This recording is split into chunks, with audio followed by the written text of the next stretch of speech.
yeah, if you want to sign up, and then you'll be on my newsletter list, and I'm running a huge contest right now for newsletter subscribers. So it's like a free spring basket for Pier 1 and 5 novels.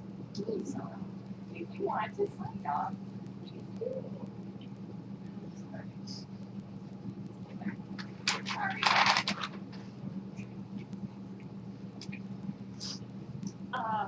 So just a little bit about Michelle that I briefly researched on her website.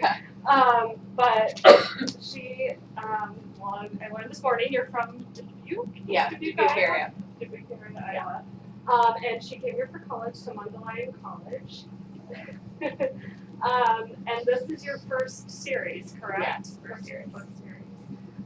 So she kind of hit it out of the ballpark in my opinion, at least starting out, which is pretty awesome. And we're here today to talk about the first book in the series, A Girl Like You, which hopefully you all read.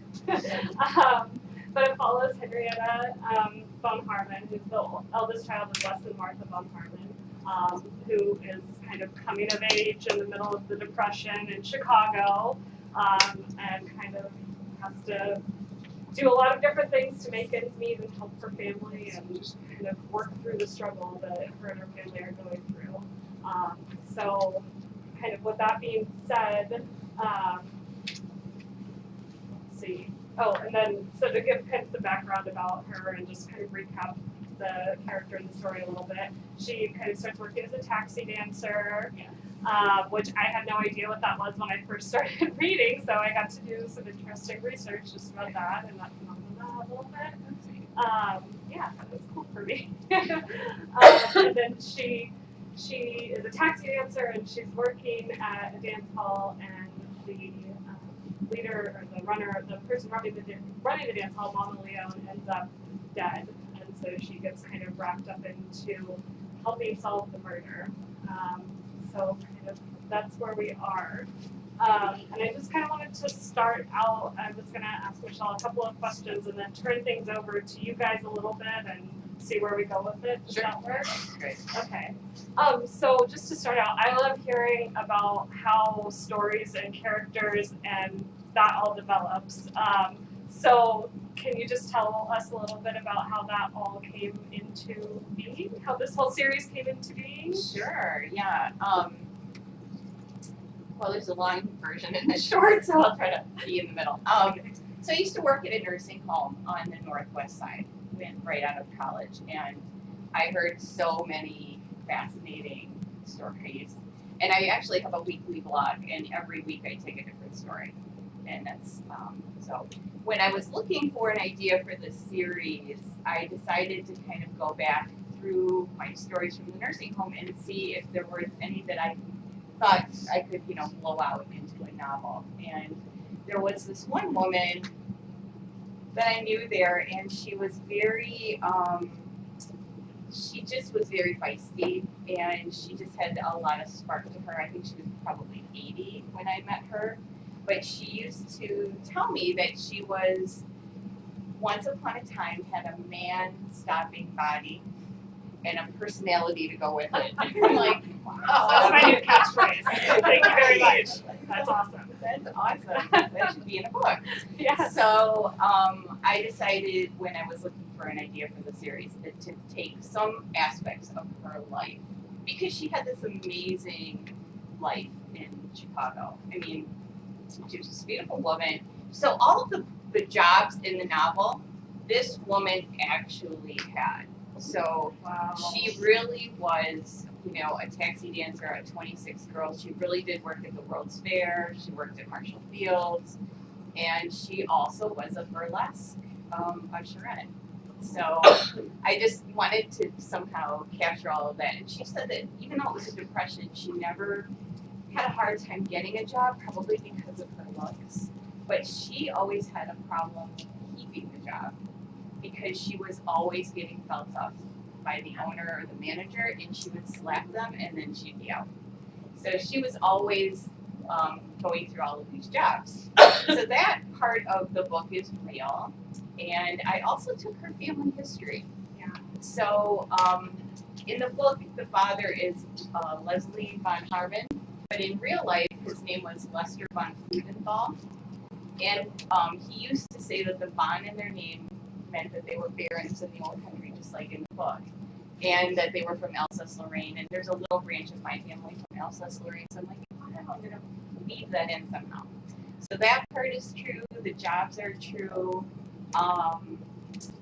The character of Stanley, I mean, some people really love Stanley and some people really hate him. And there wasn't really a Stanley per se, but there was this little group of boys that knew that she was a nice girl and she was working all these weird jobs, so they would follow her when she would get off the L or the bus or the trolley at night and make sure she got home safely. And I just thought that was such a neat detail from her life. I really wanted to include that, but I just couldn't think of a way to write this whole gang of boys into the novel, so I just amalgamated them into Stanley. And then the very last part of her story that I took was the whole lesbian aspect. I mean, that I didn't make that up, and it wasn't just me being trendy. That was real. She really did encounter this group of lesbian dancers, and they kind of came on to her, and she said, no, not like that. And then at that point, something sort of switched, where they felt very protective of her because this was a very bad, seedy situation. And so they invited her to go to their parties and stuff like that after the shows. And here's me at the nursing home, like, really? Writing everything. Yeah. So she said, oh, it's just so boring. I'm like, boring? Really? All they did was make out. Oh my god, that's hilarious. So I wanted to put that in the book too. So originally I was going to have Stanley be the one that rescued them at the end, but I decided, no, you know what, the girls should do it. So, and they come into the series in little bits, later on. That's the sort of longish answer. That's great. I love your. I'm super into genealogy, so I love your notes of local lore. Is that right? Yeah. So, thanks for reading. They're fascinating. On Michelle's blog, she has a section on her blog that's called Notes of Local Lore, and she kind of talks about a different person or family, like once a week, and kind of goes through their whole life story. So check that out too. It's just a little plug for something personally. We'll get back to the book, but I love that part. It's so much fun to think about that. And then, so you kind of answered this question a little bit, but that particular time frame, did you pick that, like the 1930s, 35, because of your experience with this person, or was that also kind of intentionally done like that? Or? You know what? I really have more of a love for the 40s, but and now it seems dumb, but because she worked at the World's Fair in 33 as a Dutch girl, I just found that so intriguing. I really wanted to include that, and so I thought, well, I would have to shift the whole thing to the 30s. I'm like, well, I can do it. So that was really why I said it that way. And when I first started writing A Girl Like You, I didn't think it was a series. It was actually, I wrote a different novel set in the 40s in Chicago, and I was trying to get it published, and I was just getting nowhere with it. And I thought, you know what, I'll show them, because it was this huge gargantuan novel that no one would even wanted to read. No agent would touch it. So I'm like, I'm just going to write a novel that's short and snappy, and it'll get picked up. But then after I started writing it, I thought, I really like these characters, so I'm going to make it into a series. So if I had known that ahead of time, I might have changed a few things, but oh well, just have to roll with it. Do you know how the rest of the series is going to go? I think you were saying that you are up to book 5, like Yeah. in the middle of writing it. Yeah. Do you know if there's going to be more past that? Can you say, or are you not sure? I'd like to. I'm kind of going to wait and see what, people's reaction. If there's, people wanting me to keep writing, I definitely will keep doing that. I am trying to finish book 5 of the series in the first half of 2018. I'm like 3/4 through. And then at the end, second half of 2018, I want to try to write a standalone and just see where that goes. So, but I can't give up on the series just yet. I have one more question, and then I'll turn you guys loose. So this particular book, I love it because it's not one particular genre to me. And that's really fun because I think that can be very difficult to put together, sort of. Like I think sometimes authors stick to one genre and that works, but sometimes when you try and branch out, it can be very difficult to do. But I thought you did it beautifully. So I was just wondering, was that your intention all along to kind of do this? It's kind of a historical fiction, historical mystery, a little bit of romance in there. Was that your kind of intention, or did it just kind of develop that way and you went with it? It just developed that way. I mean, when I started writing, I was such a newbie and didn't really know anything about the publishing world at all. And so they say just write what you would like to read, so that's what I did. Because I'm not just a specific genre reader. If I had to pick a genre, it would probably be historical fiction that I like to read. But I wanted to bring in all the elements that I like. And so I think that appeals to a lot of people, but it's also, it's hard to shelve it. It's hard to market it. So I might have done it a little differently, but, I would like a book like this. So. Well, I'm kind of like you, where I like to read a lot of different things in Right. genres, so maybe that's why it's so appealing to me, because I like that it didn't fit into one. Yeah. Personally. Yeah. Publishers will tell you don't do that, but oh well, I did it anyway. Yeah. So. Do you guys have questions? Ooh, lots of questions. All right, you had your hand up first. I haven't read the book, but what are the different genres that you refer to? That are in the book? Yeah. I would say it's mystery, but it's also romance and historical fiction. So it's kind of Oh, a big ball. Yeah. One more question. Sure. How did you elicit the history from the nursing home resident? Oh, well, that's a good question. I was the social service worker. I don't know why, because I don't have a background in that. But I have a lit background, and I got hired to be the admissions director. And I was really, really bad at it. Because I didn't realize that when I took the job, basically I was having to sell beds. And I was supposed to be ambulance chasing and schmoozing discharge staff from hospitals. And that was not what I wanted to do. I was always with the residents. I wanted to chat with them and find their lost sweater or, whatever it was. And I was never in my office. And so the administrator said, this isn't working. So why don't we put you in social service? And it was beautiful. Because then that was my job, is to listen to stories. And, it was fun. So you would just come into their room and say, Well, tell me about this year. Well, my job was really to write a little tiny paragraph for the rest of the staff to be able to just get a snapshot of who this person was. But I would write pages and pages and pages. I'd spend like weeks with one person, and the staff would be like, "Oh, we read your latest one." I'm like, "I know, isn't it good?" So yeah, so I wasn't really supposed to do that, but.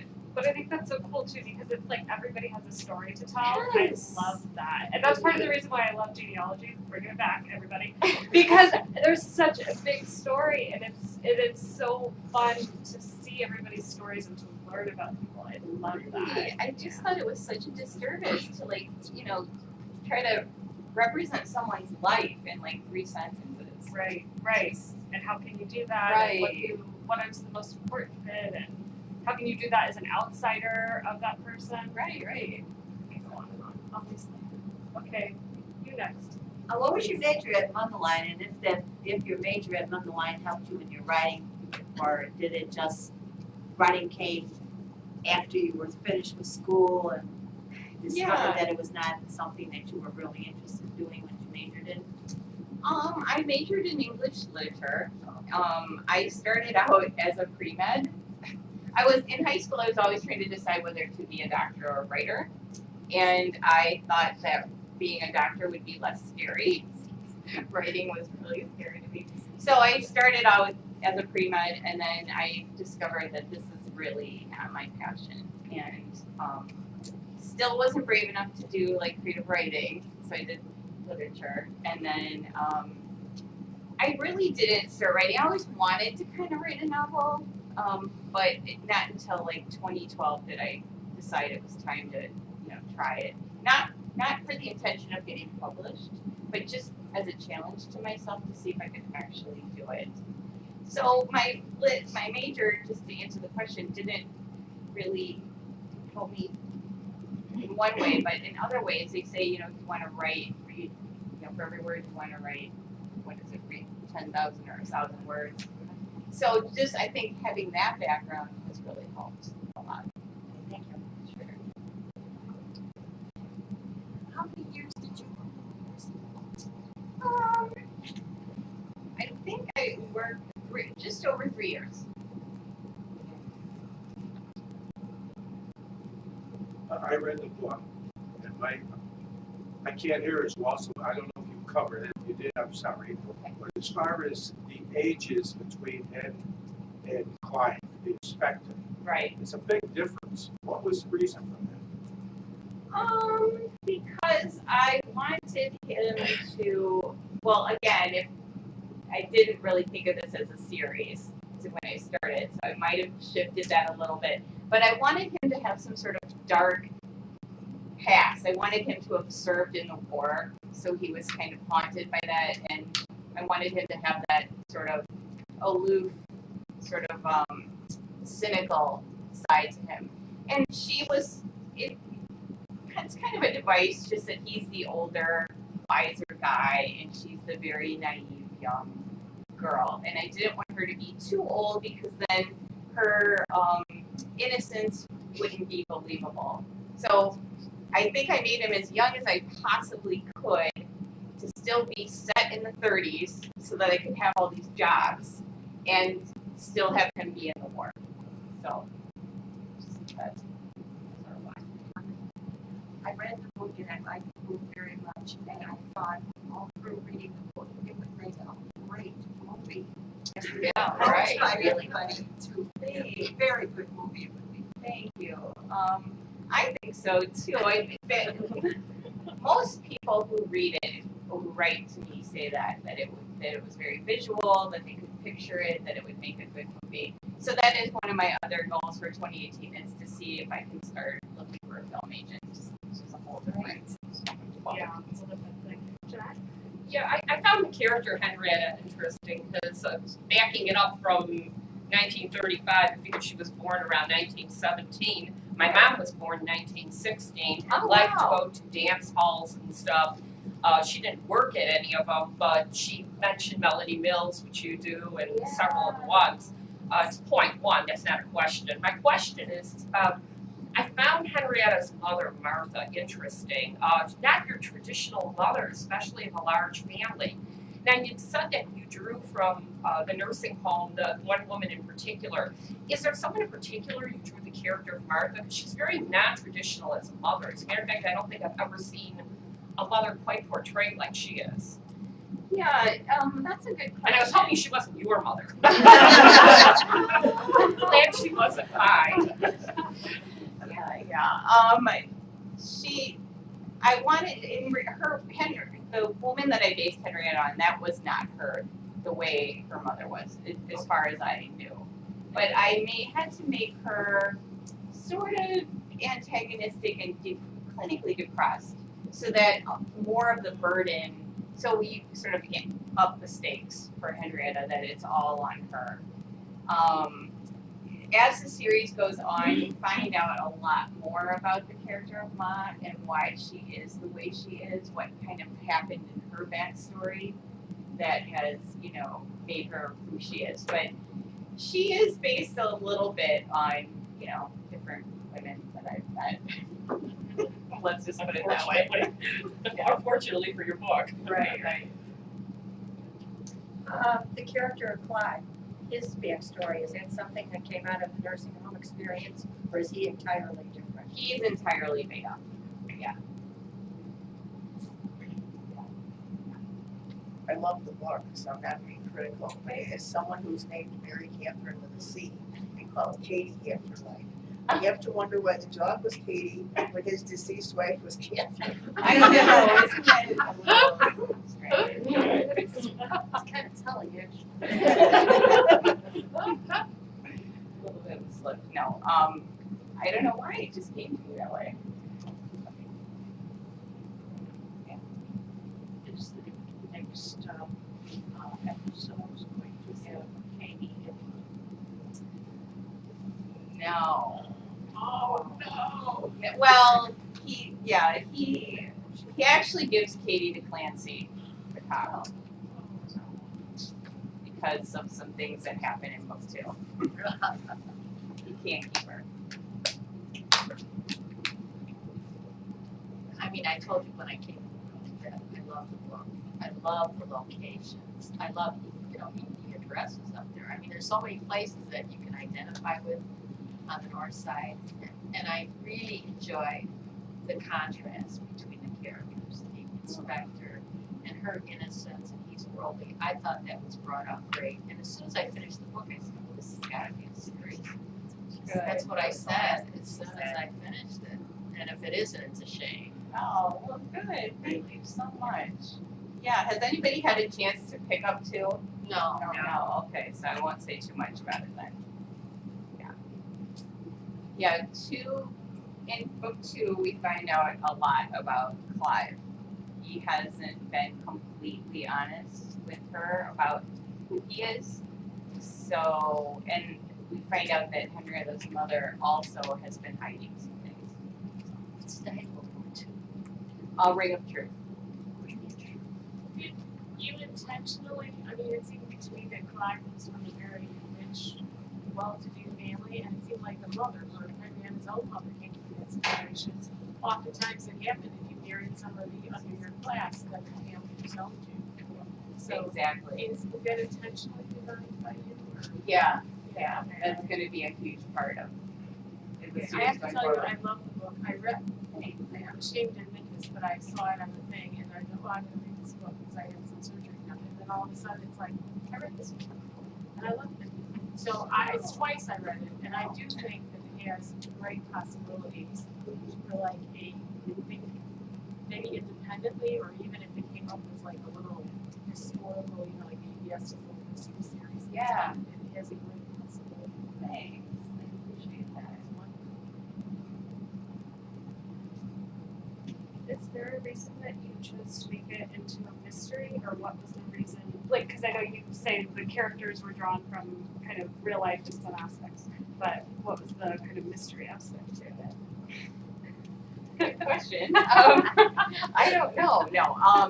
It's because I stupidly, again, didn't know anything about publishing, and I thought that if I wrote a mystery, it would be more appealing to an agent.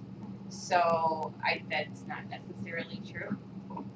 But at the time, I thought it was. So I wanted to weave some kind of mystery into it. I was a big mystery fan as a kid. Yeah. But I don't read a lot of mystery now. So I think that makes my approach to writing, because each book 2 and 3 aren't as mystery as book 1. And then book 4 and 5, I kind of bring back more of the mystery aspect. So they sort of, you know, wander around in the genres. But I think I bring a different approach to mystery because I'm not a huge mystery reader now. So hopefully I think they work. I mean, it seemed to be my expert. It's not very expert. When you were developing Larry as a character, did you always have in mind that he was the other, that it was the same? Yeah. Yeah, I've been on different panels or whatever with other authors, and some mystery authors, actually, I can't believe this, but they don't know who the villain is until the end of the book.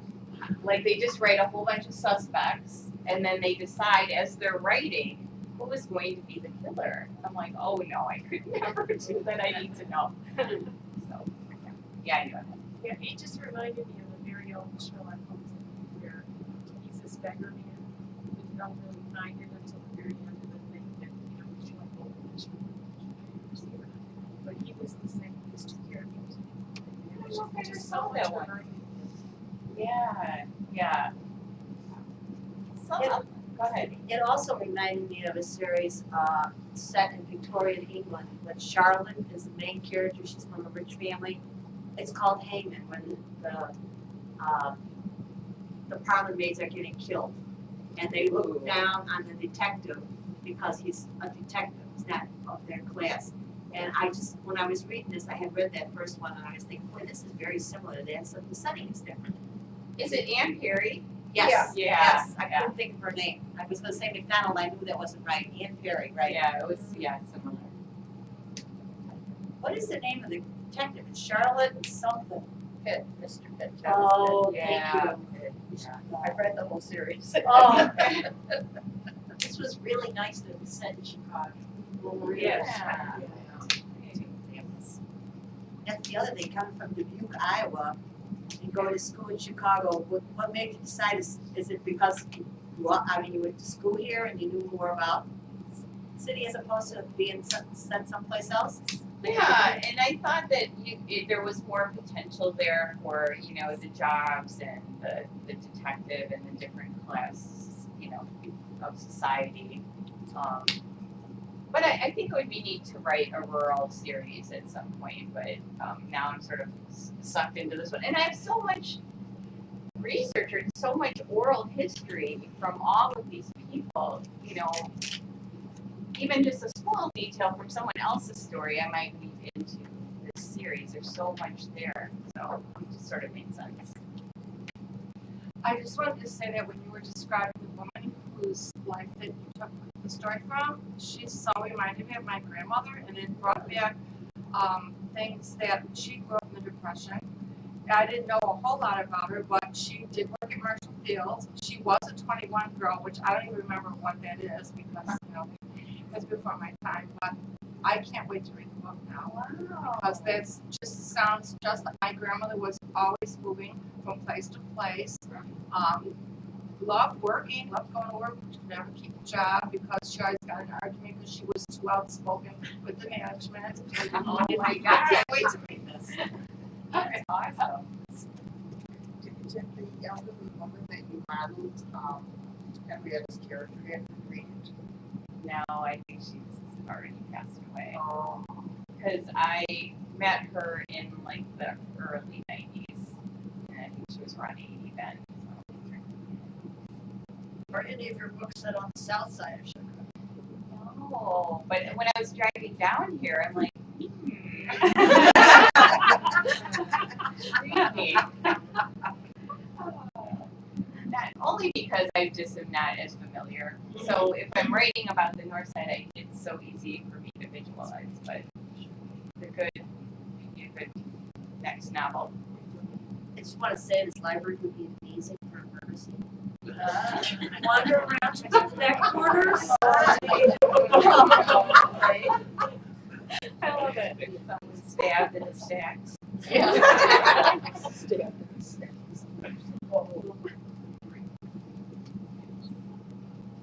Oh yeah. No, I'm just wondering, do you check your facts on these historical things you write about? Have you doing independent research besides what you hear from people, or, knowing names of streets? I thought it was a great book, but I would actually like to see more description of the historical information in there, I guess, if possible. Yeah, I do the things that are dates and facts, those types of things. I do have to do some research on those. But there's like a scene in, I think it's book 3, which takes place. It's supposed to take place behind the Aragon, and I got caught up in trying to find a picture or something of what the back side of that would have looked like. Like, did it have an alley? Was the street? Was the building? And it's so hard to find. I mean, I can look at it now, but what was it like back then? Was there an alley or whatever? So, yeah, I try to be as accurate as I can.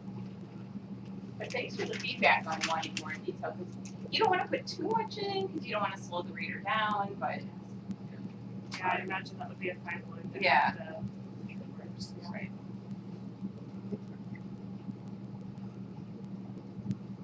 Alright. have more questions. I actually got some of the questions from your website. Oh, yes. All right. I looked at a few of them.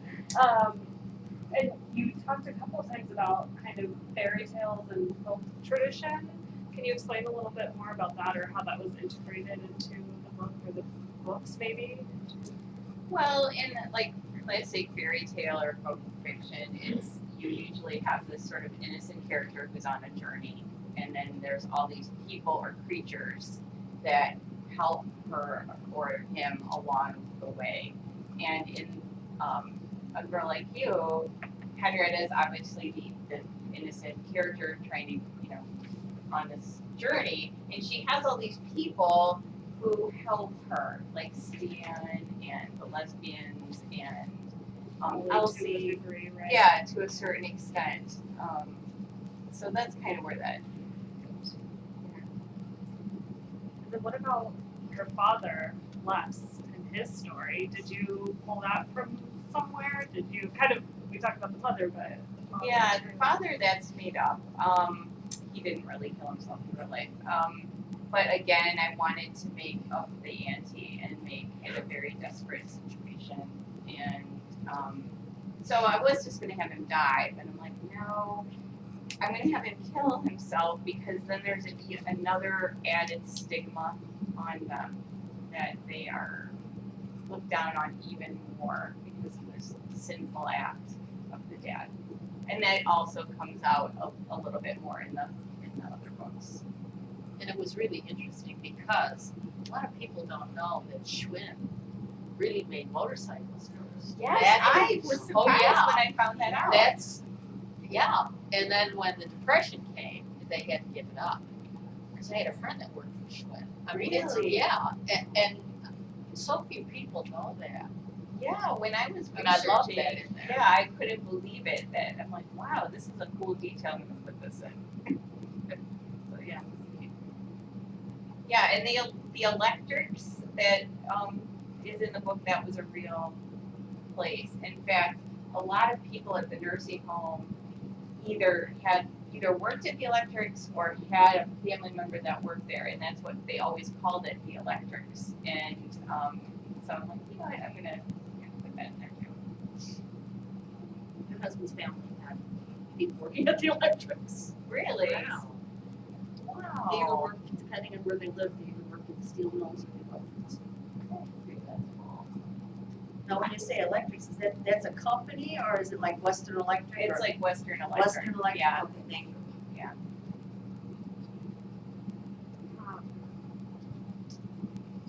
Oh, the burlesque theater and the dancing and all of that. Let's talk about that a little bit. How did you research that? Did you research that? What was how did you figure out how to portray that scene and that setup? Well, she really was an usher at a burlesque house, and she didn't tell me the name. And so I did research that a lot, and that I know there was one called the Gem. And for some reason, I just decided at the last minute that I wanted to make it a completely fictional name. And so I made up the name of the place. But that whole scene where she goes in to audition, that was almost word for word real. So I didn't have to make a whole lot up. That where they had to go up on stage, they had to dance, and even though she wasn't a dancer, she was just applying to be an usherette. She still had to be up there on stage, and they would go down the line and say left, right, left, right, left, right. And there were 2 doors, and if you went out one door, you were out in the alley, and the other door led to this little room where they all had to stand and then all come out and do it again. So I took that right from her, and as far as the tunnels go, I was trying to research burlesque houses. And I came upon this article in the Trib from the time where this woman was writing into the paper an opinion piece saying that there's these tunnels under the burlesque houses where the dancers go down and do drugs, and they should stop all of this. And that was interesting. But what was even more interesting is that one of these dancers actually answered that letter and said, not all of us have a choice. Wow.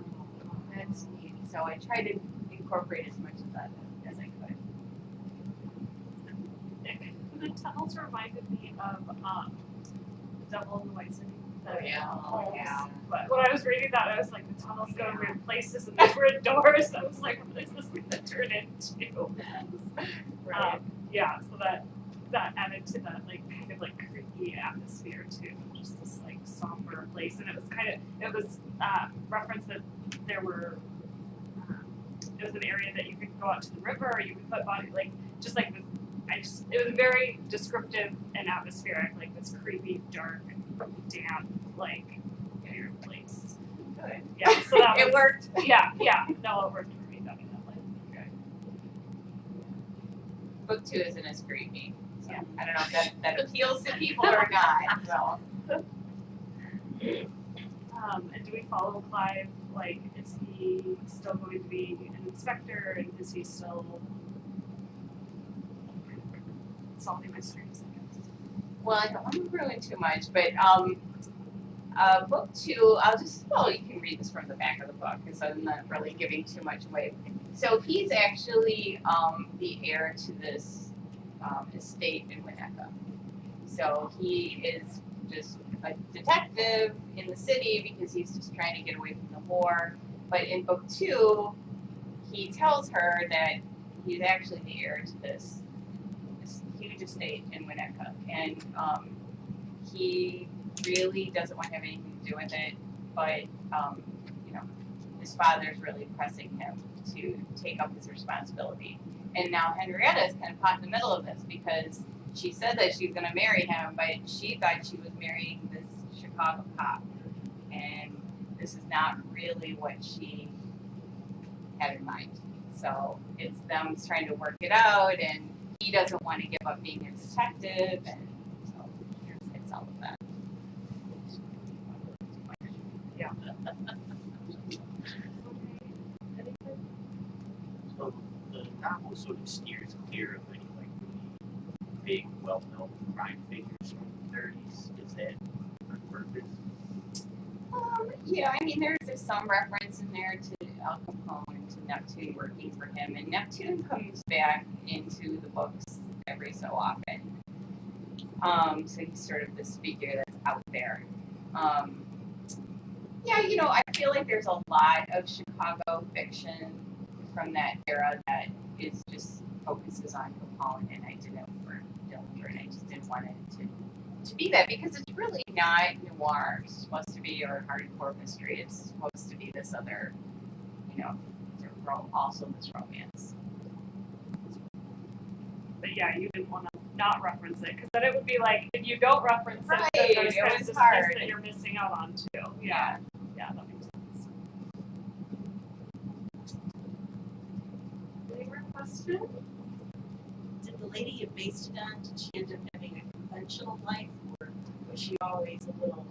That's a good question. Yeah, because she loved to talk about that era of her life where she had all these weird jobs. And she did in real life apparently get married, but he was an invalid, and I don't think it was a happy marriage, and I think they divorced. I think he had one child, but she did not. I would try to kind of probe that a lot, and she did not want to talk about that, so I had to make it up.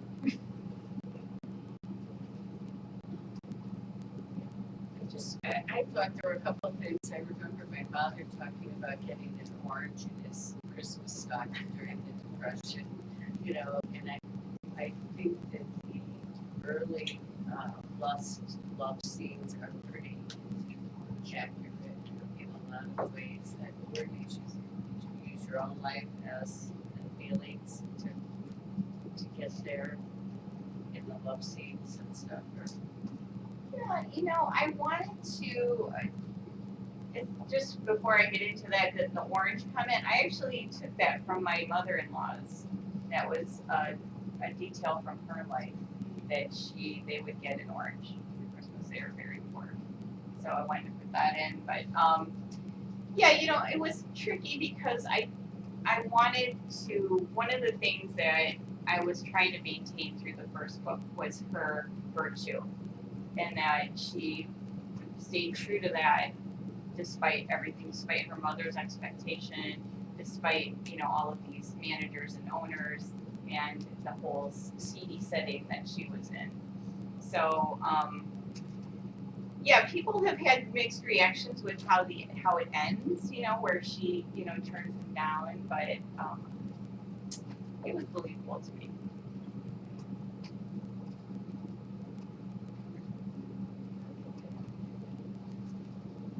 What is your dating life as a writer? Say it again. When you're a writer, and how does your day go? Oh. You're writing you out yourself. Well, I have 3 kids. Don't try to do kids. No, they're older. One's already out of the house. But as soon as they get on the bus at 6:50, I start writing. That's when my brain is the freshest. So I will write for maybe an hour or 2. It used to be a half hour, but now it's about an hour or 2. And then the whole rest of the day is spent on marketing and PR. Really. So writing a blog, writing a newsletter, doing social media, or just trying to get yourself out there. So that's about 5 hours a day. And then when they get home, then I have to switch back to being a mom. So when you wrote this first book and you got this publisher, did he, after reading the book, or he or she say, this could go on in a series, or did you tell them that you had planned on this as a series? By that point, I told them that I was interested in it being a series. So, and they were, happy about that. So that's good.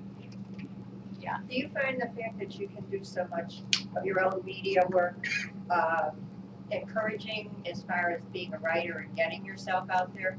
Is it easier now because there's so much social media to just put your message on?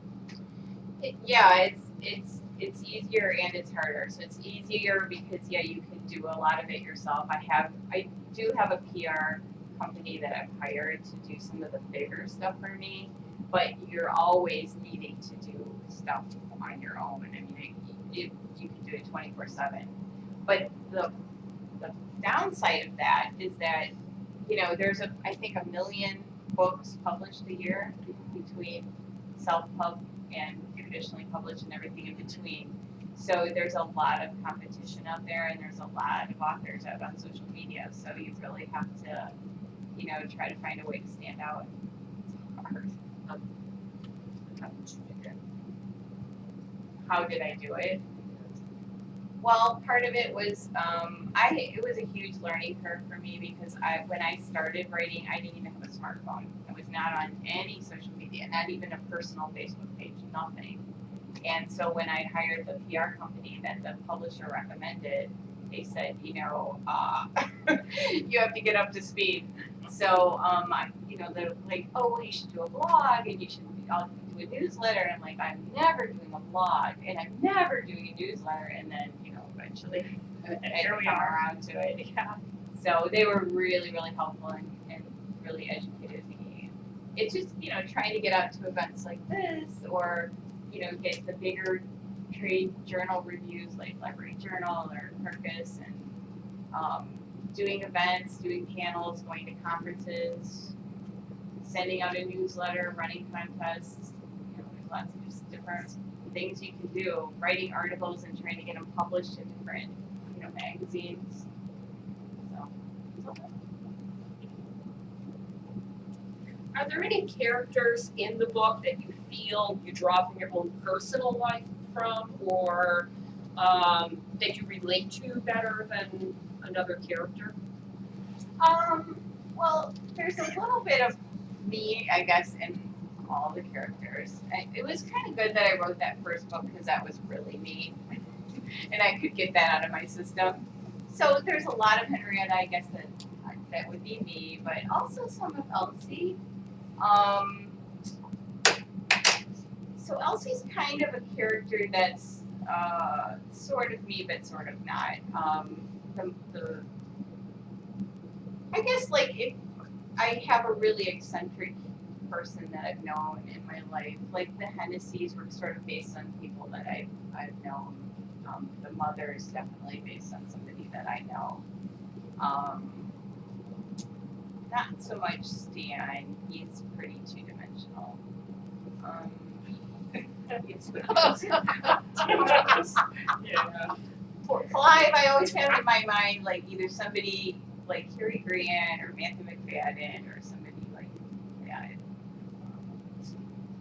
People sometimes say, "Oh, who would you cast?" And I'm like, "Don't ask me because I'm not up on like the modern like current actors." But that's who I have in my mind.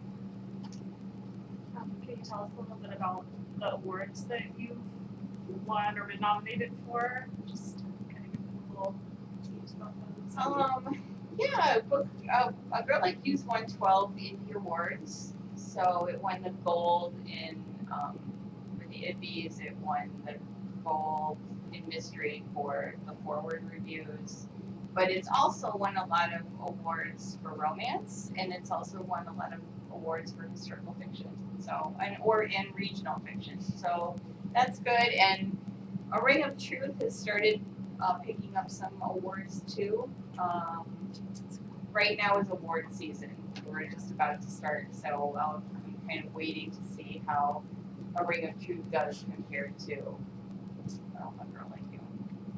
Because of, like I've said before, this one is very, very mystery. So it won a lot of the mystery categories with mystery awards. A Ring of Truth is really more blended genre. So I actually submitted it recently for mystery, romance, and historical fiction, and it won it for adult fiction. They shifted it into a different category, so I think that sort of says a lot. Actually, a question about the cover, because when I first saw the book for this book club, I, by design, try to find out as little about it as possible before I read it. And so I picked it up off the shelf and thought this was made into a movie because the cover looks as if it was already made into a movie.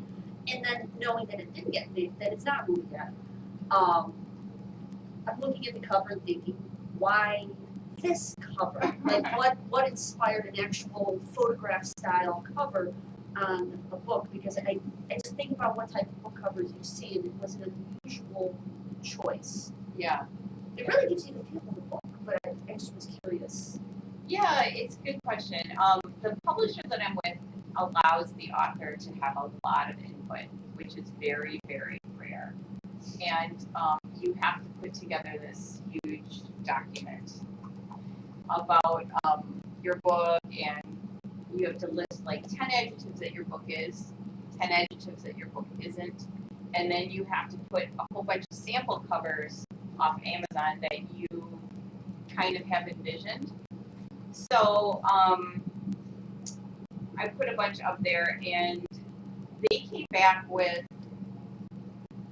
like that, or like couples from the 20s, or what they really, really wanted it to be was an old picture from the 20s of like a forgotten starlet. And they really wanted it to be that with a woman with her head turned. And I get where they were going with it, A Girl Like You, but like, I just really want that spark between the couple because that says more to me about the book. And also I thought it would be more attractive. And so they sent me so many hundreds of stock photos to look through. And I'm like, I don't really like any of these. Like, well, we can do a photo shoot in London for 2,000. I'm like, no. Let's just look for a stock photo. So when I saw that one, I just had this almost like visceral reaction. I'm like, that's the one. And they're like, well, that's great, but you're in a forest, and this is a very urban book. So they just blurred out the background. But yeah. But originally, I didn't like the photo aspect either. I wanted it to be an illustration, and they said, "Oh no, we're not doing that." So fine. Well, I think, I do like it Yeah. because I think of what the cover said and what was in the book really did, Match. you know. Thanks. So Yeah, I these are read like- it when I read a book and the cover is completely different from. So these are like really trees in the background, because I thought it was like the elevated line or Yes. something in the background. I think that's what they were trying to make it look Yeah. Well, it looked like a busy city, like, you know, in the background, because everything's in motion or something. Right, So yeah. that was smooth. But this one, yeah, I had to really fight for that because they again wanted to keep going in this vein, and I said, you know, I see this as a really long series, and it was actually my sister that said, how many of these books are you going to have with a woman with her head turned? Like, good point. So I was sending them lots of images of like an English estate, and they said, oh no, we have to have the woman, and I'm like, no. So I really, really fought them, and they said, okay, fine. And I've gotten a lot of great feedback so far, so hopefully it'll go over well. Oh, one more question. Yeah. It was the cover that attracted me. Oh, thank you. Just I saw it out there, and that's what made me. Thank you. Thanks. See it top here. Okay. Since you were referencing the art, do you wanna do the drawing now? Yeah, Would that did work? everybody sign off? Who wants to sign off? Is your flag and Oh, the here. information anywhere? Pardon? Oh, it's michellecartwright.com. Where my blog is. Anybody else? I think we've got one more. Just finishing up. And like I said, I'll put you all on my newsletter list, and I am on the 26th. I'm pulling a name for that big basket with the books. You don't win today, don't feel bad. I run a contest every month for subscribers.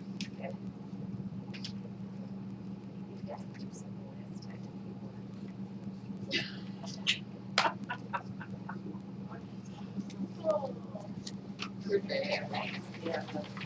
I'll let you take it. I'm picking, oh boy, alright. Alright. The big winner is Tiffany Price.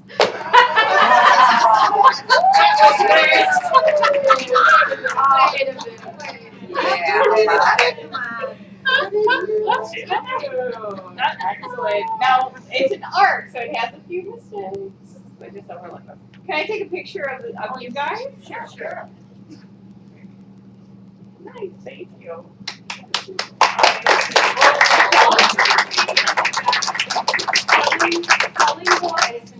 And she'll be back there to sign them too. Yeah. So she'll be right back there. So please continue to talk. We've got more coffee brew, and go back and chat with Michelle. And thank you so much for being here. Yes. Yes. A little bit. Yeah.